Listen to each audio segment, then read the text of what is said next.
جیسے کہ سورہ انبیاء 17واں سپارہ کی ایک مشہور و معروف آیت مبارکہ میں نے آپ حضرات کے سامنے تلاوت کی ہے۔ یہ وہ آیت مبارکہ ہے جو ہر ایک مشاقہ مصطفیٰ کو یاد ہے اور اس کا ترجمہ بھی بخوبی سب کو آتا ہے۔ کوئی حضور کا عاشق ہوگا نہیں تو ہر ایک عاشق کی زبان پہ، ہر ایک کی عاشق کے دل پہ یہ آیت مبارکہ پوستہ ہے۔ وہ آیت مبارکہ یہ ہے وَمَا أَرْسَلْنَاكَ إِلَّا رَحْمَةً لِلْعَالَمِينَ۔ تو اس کا ترجمہ کچھ یوں ہے کہ ہم نے نہیں بھیجا آپ کو لیکن تمام جہانوں کے لیے رحمت ہے، یعنی کہ اللہ پاک نے فرمایا کہ ہم نے آپ کو پورے جہان کے لیے رحمت بنا کے بھیجا۔ اب اس آیت مبارکہ میں یہ جو رحمت للعالمین کی شان اللہ پاک نے عطا فرمائی ہے نا، حضور سے پہلے آنے والے 1,24,000 کم و بیش انبیاء کو یہ شان نہیں ملی۔ حضور کے بعد تو ظاہر ہے انبیاء کا ظہور نہ ہوا نہ ہوگا قیامت تک، لہذا انبیاء سے افضل کوئی نہیں ہے۔ اس سے مراد یہ ہے کہ اگر یہ شان انبیاء کو نہیں ملی، میرے حضور کو ملی ہے، میرے حضور کی سب سے افضل ترین یہ شان ہے۔ تو اس شان کے حوالہ سے اب کچھ لوگ یہ کہتے ہیں کہ انبیاء کا جو تقابل ہے، کمپیریزن ہے، وہ آپ نہ کیا کریں، ان کی بھی بڑی شان ہے۔ تو ایسا نہیں ہے۔ حضور سرکار دو عالم صلی اللہ علیہ وسلم سے ہم کسی نبی کی شان کو کم کرنے کے لیے یہ بات نہیں بتاتے کہ یہ شان ان کی نہیں، ہمارے حضور کی ہے۔ حضور کی اپنی ایک حدیث مبارکہ ہے۔ حضور سرکار دو عالم صلی اللہ علیہ وسلم آپ جب مسجد میں تشریف لائے تو صحابہ کرام سابقہ نبیوں کا ذکر کر رہے تھے، سابقہ نبیوں کا ذکر کر رہے تھے، تو آدم علیہ السلام کی شان بھی بیان کر رہے تھے۔ آدم علیہ السلام کی شان بھی بیان ہو رہی تھی، حضرت ابراہیم کی، حضرت نوح کی، حضرت اسماعیل کی، حضرت موسیٰ علیہ السلام کی، حضرت عیسیٰ کی، ان کی شانوں کا، ان کے آنے کا تذکرہ کر رہے تھے۔ میرے حضور تشریف لے آئے۔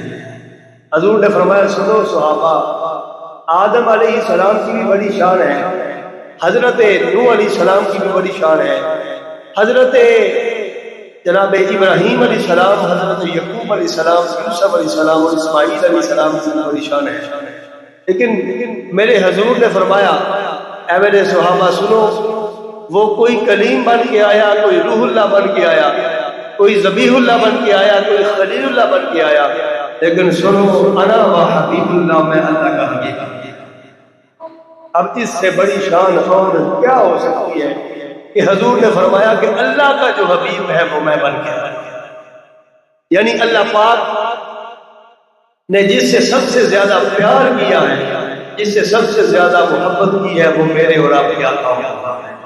اور محبت کا دیکھیے کیا عالم تھا کہ کوئی کسی کے لیے کتنی محبت بھی کر سکتا ہے، کوئی کتنی محبت بھی کر سکتا ہے، کسی کے لیے کوئی اس کو گھر دے دے گا، کوئی محل دے دے گا، کوئی گاڑی دے دے گا، کوئی اس کے لیے دیکھے نا، کوئی کسی کے لیے کوئی تاج محل بنا رہا ہے، کوئی کچھ کر رہا ہے۔ میرے حضور سے اللہ کی محبت دیکھیے، اللہ نے حبیب کے لیے پوری کائنات میں، اس سے بڑی محبت اور کیا ہو سکتی ہے، اور اس سے بڑی محبت کا اظہار اور کیا ہو سکتا ہے کہ اللہ پاک نے اپنے پیارے حبیب کے لیے پوری دنیا کو بنا دیا۔ تو یہ نبی پاک صلی اللہ علیہ وسلم کی منفرد شان ہے، جو رحمت للعالمین ہے، یہ منفرد شان ہے۔ یہ شان اللہ پاک نے کسی اور کو عطا نہیں کی، کیونکہ اس میں اللہ پاک نے جو فرمایا نا کہ عالمین کے لیے رحمت ہے، باقی نبی بھی آئے وہ رحمت بن گیا، کیونکہ رحمت سے مراد یہ ہے جس سے راحت مل جائے، جن کے آنے سے سکون مل جائے۔ دیکھیے نا، کوئی ہمارے گھر میں ہمارے والد صاحب جب تشریف لائیں تو سکون ملتا ہے، اسی طرح کوئی مجلس میں بزرگ آ جائے تو سکون ملتا ہے، اس طرح محفل میں بیٹھے ہو کسی کا پیر و مرشد آ جائے تو سکون ملتا ہے۔ کسی کے آنے سے جو آرام اور سکون اور چین ملے اس کو رحمت کہتے ہیں۔ باقی نبی بھی آئے اپنی اپنی قوم کے لیے سکون، اطمینان، راحت، ہدایت، رشد و ہدایت بن کے آئے، رحمت بن کے آئے۔ لیکن وہ اپنی اپنی قوموں کے لیے رحمت بن کے آئے. جب میرے اور آپ کے آقا مولا کی باری آئی، اللہ نے فرمایا جو نبی اپنی قوموں کے لیے رحمت بن کے آئے ہیں، میرا حبیب ان نبیوں کے لیے بھی رحمت بن کے آئے. جیسا کہ حضرت آدم علیہ السلام، آپ کا ہی دیکھ رہے، ایک روایت میں 300 سال تک روتے رہے. جو جنت میں جس درخت کے پاس چلے گئے تو وہ ایک تدبیر ہوگی، بہرحال روتے رہے. اللہ پاک نے معافی عطا نہیں فرمائی، جنت سے نکال دیا، جنت سے نکل آئے تو روتے رہے، معافی نہیں مل رہی. تو جب آپ نے ایک دن بیٹھے تو دیکھا اور سوچا کہ جنت کے پتوں پہ لکھا تھا لا الہ الا اللہ محمد رسول اللہ، جنت کے دروازے پہ لکھا تھا لا الہ الا اللہ محمد رسول اللہ. آپ نے دیکھا کہ عرش پہ لکھا تھا لا الہ الا اللہ محمد رسول اللہ، لوہے محفوظ پہ لکھا تھا لا الہ الا اللہ محمد رسول اللہ. آپ نے سوچا یہ جو لا الہ کے ساتھ جو لفظ ہے محمد رسول اللہ، یہ یقیناً کوئی خاص لفظ ہے. آدم علیہ السلام نے اللہ پاک سے عرض کیا یا اللہ وہ جو تیرے نام کے ساتھ نام تھا نا اس کے صدقے مجھے معافی عطا فرما دے. اللہ نے فرمایا آدم شاید پہلے تجھے میں معاف کرتا کہ نہ کرتا، اب محمد کا واسطہ ڈال دیا میں نے تمہیں معاف کر دیا. تو یہ وہ نام ہے کہ جس نام سے اللہ پاک، اللہ نے فرمایا یہ اپنی قوموں کے لیے رحمت بن کے آئے، میرا نبی ان کے لیے بھی رحمت بن گیا. جیسا کہ حضرت عیسیٰ نبی علیہ السلام آپ کا ذکر قرآن میں ہے، آپ نے فرمایا وَمُبَشِّرًا بِرَسُولٍ یَأْتِي مِن بَعْدِهِ اسْمُهُ احمد. آپ نے فرمایا میری قوم سنو، میں تمہیں بشارت دیتا ہوں میرے بعد ایک نبی آئے گا، جب وہ نبی آ جائے تو تم اس کا کلمہ پڑھ کے تو اس کے دین میں داخل ہو جانا. حقیقت میں وہ میرا دین ہی ہوگا. تو آپ کی قوم نے کہا عیسیٰ کیا تیرا دین چھوڑ دے، کہ ہم آپ کا دین چھوڑ دیں، آپ کی نبوت کو چھوڑ دیں؟ آپ نے فرمایا نہیں ان کے ساتھ شامل ہو جانا، میری نبوت بھی انہی میں شامل ہوگی، کیونکہ وہ سارے ادیان کا مجموعہ لے کے آئیں گے. وہ سارے انبیاء کی رسالت کو سامنے رکھتے ہوئے اپنی نبوت کا اعلان فرمائیں گے. تو حضرت آدم علیہ السلام نے فرمایا کہ ان کا کلمہ پڑھنا اور وہی ان کا کلمہ پڑھنا اور مسلمان ہو جانا. تو آپ کے جو جتنے بھی رفقا تھے، جتنے بھی مریدین تھے، جتنے بھی امتی جمع تھے، انہوں نے کہا کہ ان کی یہ شان ہے. میں کہا ان کی یہ شان ہے، کاش وہ میری زندگی میں آتے تو میں نبوت سے زیادہ ان کا غلام ہونا پسند ہے. اس سے بڑی اور کیا رحمت للعالمین. تو ہمارے پیارے نبی حضرت محمد مصطفیٰ صلی اللہ علیہ وسلم آپ رحمت للعالمین. پھر آپ کی رحمت کا دائرہ کار اتنا وسیع ہے کہ کائنات کے ذرے ذرے کے لیے رحمت ہے، انسانوں کے لیے، جنوں کے لیے رحمت بن کے آئے، پہاڑوں سمندروں کے لیے رحمت بن کے آئے، زمین کے نظاروں اور عرش کی بلندیوں کے لیے رحمت بن کے آئے، فرشتوں کے لیے رحمت بن کے آئے. حتیٰ کہ آئیے سنیے کہ واقعہ کے شیطان کے لیے بھی رحمت بن کے آئے. آپ کہیں گے شیطان کے لیے کیسے؟ شیطان ابلیس کو جب اللہ پاک نے کہا نا کہ تو لعنتی ہے، جب اس نے حضرت آدم علیہ السلام کو سجدہ کرنے سے انکار کیا تو اس وقت اللہ پاک نے فرمایا تو لعنتی ہے، تیرے گلے میں لعنت کا طوق ہے. ساتھ ہی اللہ پاک نے ایک فرشتے کو مقرر کر دیا. وہ فرشتہ جو تھا وہ ابلیس کی گردن پہ، اس کے گردن پہ اس کی روٹین تھی کہ اس نے صبح جب اٹھنا ہے، اٹھتے ہی اس نے ایک اس کو مکہ مارنا، اس کو ایک لگا دے، زور کے ساتھ اس کو مکہ مارنا ہے. شیطان پہ اللہ پاک نے یہ فرشتے کو مقرر کر. جب بھی شیطان سے ابلیس صبح اٹھتا، اٹھتے ہی اس کو مکہ پڑتا، وہ اس لیے کہ اس کو یاد رہے کہ اس نے حضرت آدم علیہ السلام کو سجدہ کرنے سے انکار کیا، گویا کہ اس نے اللہ پاک کے حکم سے انکار کیا. اللہ پاک نے فرمایا جب بھی یہ اٹھے اس کی گردن پہ مکہ مار دو.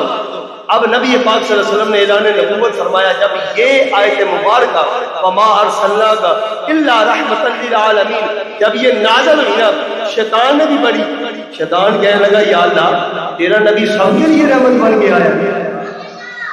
سبحان اللہ کہہ دو، یہ سب کے لیے رحمت. اللہ نے فرمایا ہاں پورے عالمین کے لیے، زمین کی پستیوں سے لے کے عرش کی بلندیوں تک میرا یار رحمت بن کے آیا. انسانوں کے لیے نہیں، حیوانوں کے لیے بھی رحمت بن کے آئے. یہ میرا یار صرف زمین والوں کے لیے، عرش والوں کے لیے نہیں، فرشتوں کے لیے. اللہ نے فرمایا ہاں ابلیس یہ فرشتوں کے لیے بھی. یا اللہ میں بھی ان میں شامل ہوں، یہ میرے لیے بھی رحمت بن کے آئے. اللہ نے فرمایا تیرا کیا مطلب ہے؟ انہوں نے کہا اگر یہ میرے لیے بھی رحمت بن گیا ہے، یا اللہ میں تجھ سے ایک التجا کرنا چاہتا ہوں، یہ جو تو نے فرشتہ مقرر کیا نا کہ روزانہ صبح اٹھ کے یہ مجھے مکہ مارتا ہے، تو یا اللہ اگر تیرا یار یہ میرے لیے بھی رحمت ہے تو یا اللہ میں تجھ سے التجا کرتا ہوں اس فرشتے کو، اس سزا کو میرے لیے ختم کر دے، میں تجھے تیرے حبیب کی رحمت للعالمین کا واسطہ تھا۔ اللہ پاک نے فرمایا شیطان تو بھی کیا یاد کرے گا جس حبیب کے لیے میں نے پوری دنیا بنا لی ہے، اب شیطان جا تجھے بھی ان کی رحمت سے حصہ ڈالتا ہوں، آج کے بعد تجھے یہ سزا نہیں دی جائے گی۔ تو سنیے، شیطان ابلیس جس جو انسان کا کھلا دشمن ہے اس کا کام ہی بہتانا ہے۔ اگر میرے پیارے نبی صلی اللہ علیہ وسلم کی رحمت شیطان کو مل سکتی ہے تو ہم تو ہے ہی حضور کے غلام۔ اگر ابلیس کو میرے حضور کی رحمت سے حصہ مل سکتا ہے تو ہمیں بھی ملے۔ حضور سرکار دو عالم صلی اللہ علیہ وسلم آپ صرف اپنوں کے لیے بغانوں کے لیے بھی رحمت بن گیا، دشمنوں کے لیے بھی رحمت بن کے تشریف لائے۔ جیسا کہ آپ نے غزوہ احد کے بارے میں سنا ہوگا کہ حضور کے دندان مبارک شہید ہوئے نا، تو صحابہ کرام رضوان اللہ تعالی اجمعین نے عرض کیا یا رسول اللہ صلی اللہ علیہ وسلم ان کے لیے بد دعا کرے، اللہ ان کو غارت کرے، ہماری تو کوئی بات نہیں، ہم تو شہید بھی ہو جائیں آپ پہ، ہمارے لیے فخر کی بات ہے، لیکن آپ اب یہ حملہ کریں ان کے لیے بد دعا کرے۔ میرے پیارے نبی صلی اللہ علیہ وسلم نے فرمایا کہ میں بد دعا دینے کے لیے دنیا پہ نہیں آیا، میں تو دعا دینے کے لیے آیا، میں رحمت بن کے نہیں آیا، میں تو رحمت بن کے آیا۔ اسی طرح طائف کے موقع میں آپ نے واقعہ سنا ہوگا کہ حضور سرکار دو عالم صلی اللہ علیہ وسلم طائف والوں کو تبلیغ دین کرنے کے لیے جب تشریف لے گئے تو ان ظالموں نے آپ نے ظلم ڈایا، آپ نے پتھر برسائے، حتیٰ کہ آپ کا پورا جسم مبارک لہولوان ہو گیا، آپ کے جو جوتے تھے وہ خون سے بھر گئے۔ تو نبی پاک صلی اللہ علیہ وسلم جب طائف سے نکلے نا، ہونا تو یہ چاہیے تھا کہ ان کے لیے بد دعا کی جاتی، نبی رحمت صلی اللہ علیہ وسلم کو، کائنات کے سب سے عظیم ہستی کو، لاکھوں کروڑوں اربوں عاشقوں کے سینے ان سے چھلی ہو گئے تھے، جب انہوں نے حضور کو نقصان پہنچایا تو ان کے لیے بد دعا حضور نے نہیں کی، حضور نے فرمایا یا اللہ تو ان کو ہدایت عطا فرما دے۔ بد دعا آپ کے چچا تھے حضرت امیر حمزہ رضی اللہ، حضور رضی اللہ تعالیٰ عنہ، حضور کو ان سے بڑا ہی پیار، بڑی محبت تھی، حضور اکثر اپنے چچا جان کا نام لیتے۔ تو ایک شخص نے، اس کا نام تھا واشی، اس نے حضرت امیر حمزہ کو جناب اس نے شہید کیا تھا، اس نے شہید کیا، تو اب ہونا تو یہ چاہیے کہ اس کو سزا ملتی، شہید کیا، لیکن وہ بعد میں جب جنگ ختم ہوئی اس کے بعد اس نے کلمہ پڑھ لیا، کلمہ پڑھ کے وہ مسلمان ہو گیا۔ حضور سرکار دو عالم صلی اللہ علیہ وسلم کے صحابہ نے کہا اس کو سزا دی جائے، حضور نے فرمایا نہیں نہیں، بے شک مجھے اپنے چچا جان سے بڑا ہی پیار تھا، بڑا انس تھا، بڑی محبت تھی، لیکن جو اللہ اور اس کے رسول کے دین پہ آ جاتا ہے اللہ بھی اس کو معاف فرما، اللہ کا حبیب بھی اس کو معاف فرما۔ لیکن حضور نے کہا پیار نے کیا، حضور نے فرمایا کہ تو میرا غلام ہے، تو صحابی رسول ہے، میں تجھے سزا تو نہیں دیتا، اپنے چچا کا قاتل میرے چچا کا قاتل ہے، تجھے سزا تو نہیں دیتا، لیکن میرے سامنے نہ آیا کر، جب تو سامنے آتا ہے نا تو اس وقت مجھے اپنے چچا کا درد محسوس کہ تو ان کا قاتل ہے، لیکن حضور نے ان کو سزا نہ دی۔ اسی طرح نبی پاک صلی اللہ علیہ وسلم کی صاحبزادی حضرت زینب رضی اللہ تعالیٰ عنہ جو حضور کی بیٹی تھی، حضرت عثمان بن عفان رضی اللہ تعالیٰ عنہ ان کی اہلیہ تھی، ان کو ایک عورت نے ان کو مارا تھا اس وقت، اس حالت میں کہ جب آپ حمل میں تھی، آپ کے شکم مبارکہ میں بچہ تھا، اس وقت انہوں نے مارا تھا، تو اس کی وجہ سے پھر آپ کا حمل بھی گر گیا اور آپ بھی بیمار بھی رہنے لگی، حتیٰ کہ حضرت زینب رضی اللہ تعالیٰ عنہ حضور کی صاحبزادی جو تھی اسی بیماری کی وجہ سے کچھ عرصہ کے بعد آپ وصال بھی پا گئی، لیکن وہ جو عورت تھی نا جس نے پہلے ظلم کیا تھا وہ بعد میں مسلمان ہو گئی۔ صحابہ کرام جب وفات ہوئی نا تو صحابہ کرام نے کہا اس کو کڑی سے کڑی سزا دی جائے، اس نے نبی پاک صلی اللہ علیہ وسلم کی بیٹی کے ساتھ ظلم کیا ہے۔ حضور نے فرمایا نہیں نہیں، میں سزا دینے کے لیے نہیں آیا، میں قید کرنے کے لیے نہیں آیا، میں تو رہا کرنے کے لیے آیا۔ میرے حضور کی رحمت جو ہے وہ اپنوں میں نہیں بلکہ اللہ کے فرشتوں میں اپنے سے زیادہ جو بغانے تھے، جو دشمن تھے، اللہ کے حبیب ان کے لیے بھی رحمت اللہ۔ حضور سرکار دو عالم صلی اللہ علیہ وسلم آپ جا رہے تھے، سفر کے دوران جا رہے تھے، حضور تھک گئے، جب تھک گئے نا تو ایک گھر تھا، اس گھر کے دیوار کے ساتھ حضور ٹیک لگا کے نا تو آرام کرنے لگے۔ اب آرام کرنے لگے تو وہ جو گھر تھا اس میں ایک کافرہ عورت رہتی تھی جو کہ مسلمان نہ تھی۔ اس نے جب نبی پاک صلی اللہ علیہ وسلم کو دیکھا تو چونکہ کفار جو تھے وہ بڑے ظالم تھے، انہوں نے مشہور کیا تھا کہ معاذ اللہ یہ جادوگر ہے، معاذ اللہ۔ انہوں نے کہا جو تو ان کو دیکھتا ہے وہ یہ اپنا بنا لیتے ہیں، جو ان سے بات کرتا ہے وہ ان کی بات بھی سنتا ہے، کسی اور کی نہیں سنتا۔ تو یہ تو نبی پاک صلی اللہ علیہ وسلم کی جو نبی پاک صلی اللہ علیہ وسلم کی عادات میں حضور صلی اللہ علیہ وسلم کی خصوصیات میں سے ایک خصوصیات تھی کہ جو بھی حضور کو دیکھتا ساری زندگی دیکھتا ہی نہیں، جو حضور سے بات کر لیتا وہ ساری زندگی کسی اور کی اس کو زبان مٹھاس نظر ہی نہ آتی، لہجے میں اتنی مٹھاس تھی۔ تو کافروں نے سمجھا کہ یہ جادو ہے معاذ اللہ۔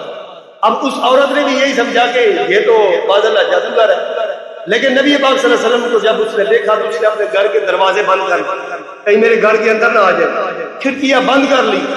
لیکن دیکھیے نبی پاک صلی اللہ علیہ وسلم کی رحمت کا دائرہ کار اتنا وسیع تھا، حضور نے اس کی دیوار کے ساتھ ٹیک لگائی تھی، اوپر سے رب نے جبرائیل علیہ السلام کو بھیج دیا۔ اللہ پاک نے فرمایا پیارے حبیب جب آپ نے اس کی دیوار کے ساتھ ٹیک لگائی، یعنی اس کی گھر کے ساتھ آپ کا جسم اطہر مل گیا ہے، اب اللہ پاک چاہتا ہے کہ یہ گھر والی جتنے بھی گھر والے ہیں اللہ ان کو جہنم سے بھی عذابی عذاب۔ اللہ پاک نہیں چاہتے کہ یہ جہنم کی آگ میں جلے، کیونکہ اس گھر میں رحمت للعالمین کا جسم اقصد لگ چکا ہے، لہذا اللہ پاک ان کو بھی جنت عطا فرمائیں گے۔ تو اللہ کے حبیب نے فرمایا جبرائیل اس نے تو دروازے ہی بند کر دیے۔ جبرائیل علیہ السلام نے کہا تھوڑی دیر رک جائے۔ تھوڑی دیر کے بعد وہی عورت جس نے اپنے دروازے اور کھڑکیاں یہ سمجھ کے معاذ اللہ کہ یہ جادوگر ہے یہ سمجھ کے بند کر لیے، تھوڑی دیر کے بعد وہ عورت بھی آ گئی، اس کے بچے بھی حضور کے قدموں میں آ کے کلمہ پڑھ مسلمان۔ تو میرا رب وہ ہے کہ جس مکان کی دیوار کے ساتھ میرے حضور اپنا جسم مبارک لگا دے، اس گھر کو اللہ پاک اس گھر کے لوگوں کو حبیب کی رحمت سے محروم نہیں رکھتے۔ جو جس کے سینے میں مصطفیٰ کا عشق ہو، جس کے سینے میں مصطفیٰ کا کلمہ پڑھ لیا اور حضور کی غلامی ہو، تو یہ کیسے ہو سکتا ہے کہ جس دیوار کے ساتھ حضور کا جسم اقدس لگ جائے وہ جہنم میں نہیں جا سکتے؟ تو یہ کیسے ہو سکتا ہے جو حضور کا عاشق ہو وہ جہنم میں کیسے جا سکتا ہے؟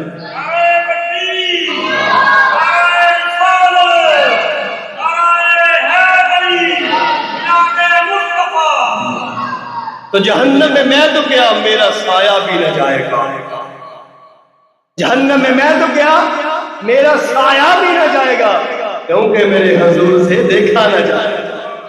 اور ہو نہ یہ پھول تو بلبل کا تبسم بھی نہ ہو نہ یہ پھول تو بلبل کا تبسم بھی نہ ہو، چمن دھر میں یہ کلیوں کا تبسم بھی نہ ہو۔ میرے نبی پاک صلی اللہ علیہ وسلم کی رحمت اتنی وسیع ہے کہ وہ نبیوں میں رحمت لقب پانے والے، مرادیں غریبوں کی پر لانے والے۔ حضور سرکار دو عالم صلی اللہ علیہ وآلہ وسلم، آپ ایک بڑا ہی ایمان افروز واقعہ ہے کہ حضور سرکار دو عالم صلی اللہ علیہ وسلم آپ مکہ شریف کی گلیوں سے گزر رہے تھے۔ جب حضور گزر رہے تھے نا تو حضور نے دیکھا کہ ایک عورت ہے، اس کے پاس کچھ سامان ہے، کوئی دانے وغیرہ ہے، کوئی گندم کے دانے ہیں، اس طرح کی چیز ہے، وہ اٹھاتی ہے، اس سے اٹھایا نہیں جاتا۔ حضور سرکار دو عالم صلی اللہ علیہ وسلم اس کے پاس گئے، حضور نے پوچھا کیا مسئلہ ہے؟ اس نے کہا جی میرا جو سردار ہے، جو میرا آقا ہے، وہ ایک یہودی ہے، بڑا ہی ظالم ہے، رات بھر بھی مجھ سے کام کرواتا ہے، دن کو بھی وہ مجھے اس نے یہ آٹا پسوانے کے لیے بھیج دیا ہے۔ تو حضور نے فرمایا کہ اس نے کہا مجھ سے اٹھائی نہیں جا رہی۔ نبی پاک صلی اللہ علیہ وسلم نے اس کا بوجھ اٹھایا، اس کے ساتھ چل دیے۔ اب حضور چل رہے ہیں تو وہ عورت بھی ساتھ چل رہی ہے، تو اس نے کہا یا رسول اللہ صلی اللہ علیہ وسلم ایک ریکویسٹ کرنی ہے، مجھ سے اتنا تیز نہیں چلا جا رہا جتنا آپ تیز چل رہے ہیں، لہذا اگر آپ تھوڑا تھوڑا آہستہ چلیں۔ حضور سرکار دو عالم صلی اللہ علیہ وسلم نے اس کا بوجھ بھی اٹھایا، لیکن حضور نے اس کی یہ بات نہیں مانی۔ اب دیکھیے نا نبی رحمت صلی اللہ علیہ وسلم، آپ کی رحمت اتنی جوش میں ہے، حضور سرکار صلی اللہ علیہ وسلم اس کے ساتھ چل رہے ہیں، اب عورت بھی چل رہی ہے۔ جب میرے حضور اس گھر میں پہنچے نا تو اچھا وہ عورت لیٹ بھی ہوگی، یہ بھی وجہ تھی کہ وہ وزن اٹھانے کی وجہ سے لیٹ ہوگی، اس کے مالک نے جو ٹائم دیا تھا اس وقت پہ وہ نہ پہنچی۔ حضور نے فرمایا میں تیری سفارش بھی کروں گا تیرے مالک سے کہ یہ لیٹ ہوگی، اس کو معاف کر۔ جب حضور پہنچے تو دیکھا یہودی سامنے تھا، اس نے کہا، عورت سے پوچھا تم اتنی لیٹ کیوں آئی؟ اس نے کہا یہ بہت زیادہ تھا، یہ وزن تھا، جاتے ہوئے بھی آتے ہوئے مجھے بہت زیادہ ٹائم لگا۔ تو کہا یہ کون ہے؟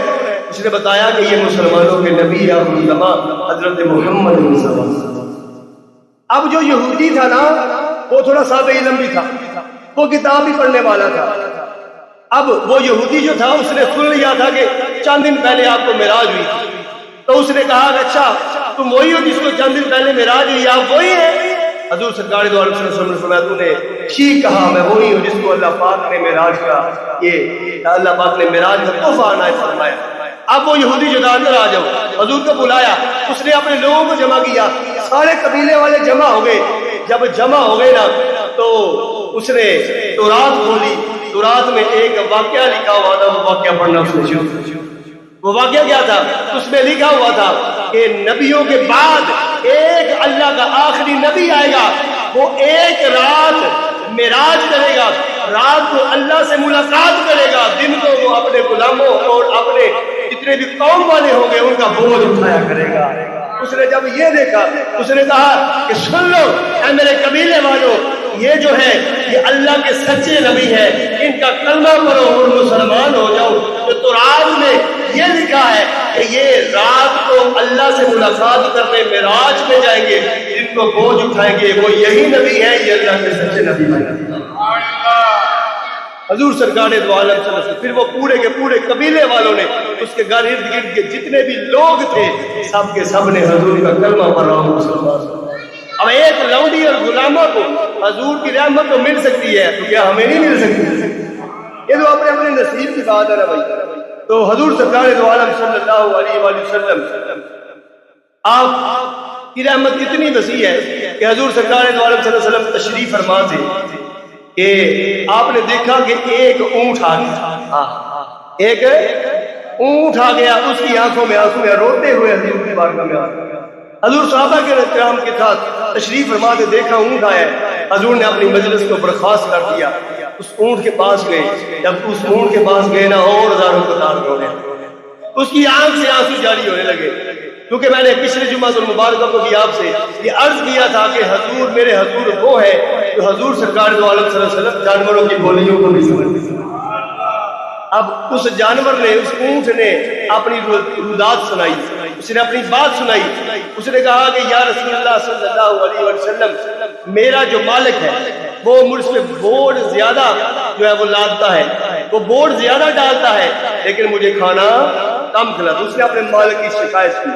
نبی پاک صلی اللہ علیہ وسلم نے کچھ صحابہ کو ساتھ لیا، حضور سرکار دو عالم صلی اللہ علیہ وسلم اس کے ساتھ چل دیے، اس کے مالک کے پاس پہنچے نا، حضور نے فرمایا یہ اونٹ تیری شکایت لگا رہا ہے، یہ اونٹ تیری یہ شکایت کر رہا ہے۔ اس نے کہا یا رسول اللہ صلی اللہ علیہ وسلم یہ کیا شکایت کر رہا ہے؟ آپ نے فرمایا شکایت یہ کر رہا ہے تو اس سے بوجھ زیادہ ڈالتا ہے تو اس کو کھانا کم دیتا ہے۔ اب وہ جو شخص تھا اس نے تمسخر کیا معاذ اللہ، نبی پاک صلی اللہ علیہ وسلم نے کہا یہ آپ اس کو کیسے سمجھ آ گئی، آپ اس کی بات کو کیسے سمجھ سکتے ہیں؟ ایسا نہیں ہو سکتا۔ نبی پاک صلی اللہ علیہ وآلہ وسلم نے آپ نے فرمایا کہ میں اللہ کا حبیب، اللہ کا نبی بن کے آیا ہوں، تم تو اونٹوں کی بات کر رہے ہو، میں تو یہ روئے زمین کے علاوہ جو سمندر کی تہہ میں مچھلیاں ہیں، جو آسمان کی بلندیوں میں جو مخلوق ہے، میں تو ان کی بولیاں بھی جانتا ہوں۔ اللہ کا حبیب بن کے اللہ نے مجھے اپنی قوت سے یہ طاقت عطا فرمائی ہے۔ جب اس نے یہ سارا معاملہ دیکھا آپ نے فرمایا بتا کہ تو تجھے سزا دی جائے گی۔ جب اس نے دیکھا کہ یہ واقعی سچ کہہ رہے ہیں وہ رونے لگا، حضور کے قدموں میں گر گیا، اس نے بھی کلمہ پڑھا۔ اب وہ نبی جو اونٹنیوں کے لیے، وہ نبی جو ہرنوں کے لیے، وہ نبی جو کافروں کے لیے، وہ نبی جو اپنے چچا کے قاتلوں کے لیے، وہ نبی جو اپنی بیٹی کے قاتلوں کے لیے رحمت بن کے تشریف لائے، یہ کیسے ہو سکتا ہے اپنے غلاموں پر رحمت نازل؟ ان کی رحمت سے کوئی جناب محروم رہ سکتا ہی نہیں ہے، لیکن شرط کیا ہے؟ رحمت لینے والا ہونا چاہیے، ایسا کہنے والا نہیں ہونا چاہیے معاذ اللہ نبی ہمارے جیسے۔ معاذ اللہ آج کے دور میں کوئی نبی صلی اللہ علیہ وسلم سے بھی نہیں مانگ سکتا اور لانتی تیری یہ اوقات ہی نہیں ہے تو نبی صلی اللہ علیہ وسلم سے مانگ، تو جا کے ان سے مانگ جی جو ٹائی لگائی ہوئی ہے، تو جا کے کافروں سے مانگ۔ میرے نبی کی رحمت تو ان کے لیے ہے جو حضور کے عاشق بن گیا ہے، جو حضور پہ درود و سلام کرنے والے ہیں۔ تیری تو بات ہی نہیں ہو رہی، تیری اوقات ہی کیا ہے میرے حضور کے سامنے؟ میرے حضور سرکار دو عالم صلی اللہ علیہ وسلم کے پوشاکان مصطفیٰ مشرق سے لے کے مغرب تک ہو، شمال سے لے کے جنوب تک ہو، تو لاکھوں ہزاروں مسلمان کرے، انہیں کرنے کا کوئی فائدہ نہیں۔ میرے سامنے لاکھوں کا مجمع ہو، اے سن لے ذاکر نالائق، یہ کوئی فائدہ نہیں ہے۔ میرے حضور کی تجھے رحمت ملنے والی نہیں ہے۔ میرے حضور کی رحمت اس کو ملے گی جو حضور کا سچے دل کے ساتھ عاشق بن جائے، جو یہ نہیں کہتا کہ آج کے دور میں ہم حضور سے مانگ نہیں سکتے، جو یہ کہتا ہے یا رسول اللہ صلی اللہ علیہ وسلم میرے والدین بھی آپ دیا۔ ذاکر نائک تم بھی انڈیا کے رہنے والا ہے، میں نے تیری ویڈیو بھی دیکھی، ایک طرف میں نے ایک انڈیا کے رہنے والے کاشی کی ویڈیو دیکھی، میں نے کہا یا اللہ یہ تیری تقسیم ہے، یہ دیکھ یہ عام مسلمان ہے، یہ ذاکر نائک ہے۔